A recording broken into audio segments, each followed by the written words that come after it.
গ্রাজুয়েটদের academic মাইলফলক অর্জনের স্বীকৃতি স্বরূপ নটরডেম বিশ্ববিদ্যালয় বাংলাদেশে উদযাপিত হয়েছে দ্বিতীয় সমাবর্তন।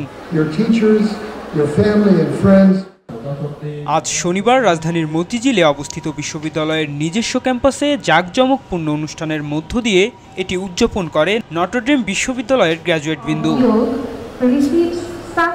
রাষ্ট্রপতি ও বিশ্ববিদ্যালয়ের চ্যান্সেলরের প্রতিনিধি হিসাবে সমাবর্তনের সভাপতিত্ব করেন অন্তর্বর্তী সরকারের সড়ক পরিবহন ও সেতু মন্ত্রণালয়, রেলপথ এবং বিদ্যুৎ ও জ্বালানি খনিজ সম্পদ মন্ত্রণালয়ের উপদেষ্টা অধ্যাপক ডক্টর ফাউজুল করিম খান।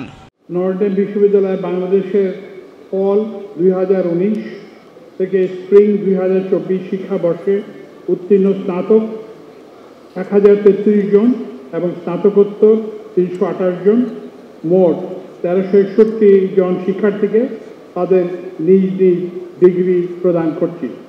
তোমাদের অনেক অনেক শুভেচ্ছা ও অভিনন্দন। অনুষ্ঠানটি শুরু হয় একাডেমিক শোভাযাত্রার মাধ্যমে। এরপর ধারাবাহিকভাবে পবিত্র কোরআন, বাইবেল, গীতা ও ত্রিপিটক থেকে ধর্মীয় বাণী পাঠ করা হয়।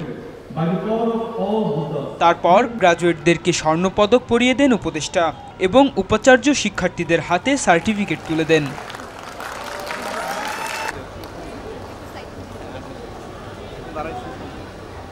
বর্তমান বিশ্বকে নতুনভাবে নির্মাণ করতে শিক্ষার কোনো বিকল্প নেই, আর সেই শিক্ষাই হবে মানবিক শিক্ষা, তেমনটি প্রত্যাশা সকলের।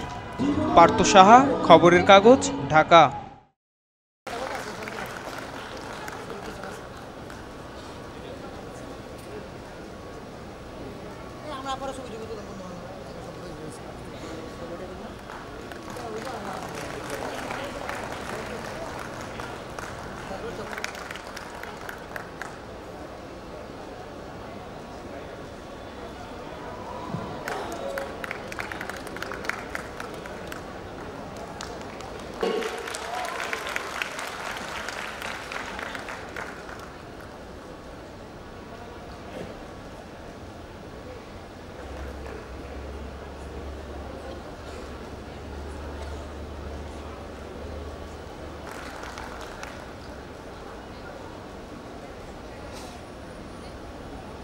Students, their guardians, faculty members of the university, and special guests. I thank the authority for inviting me. We had and have renowned schools and colleges.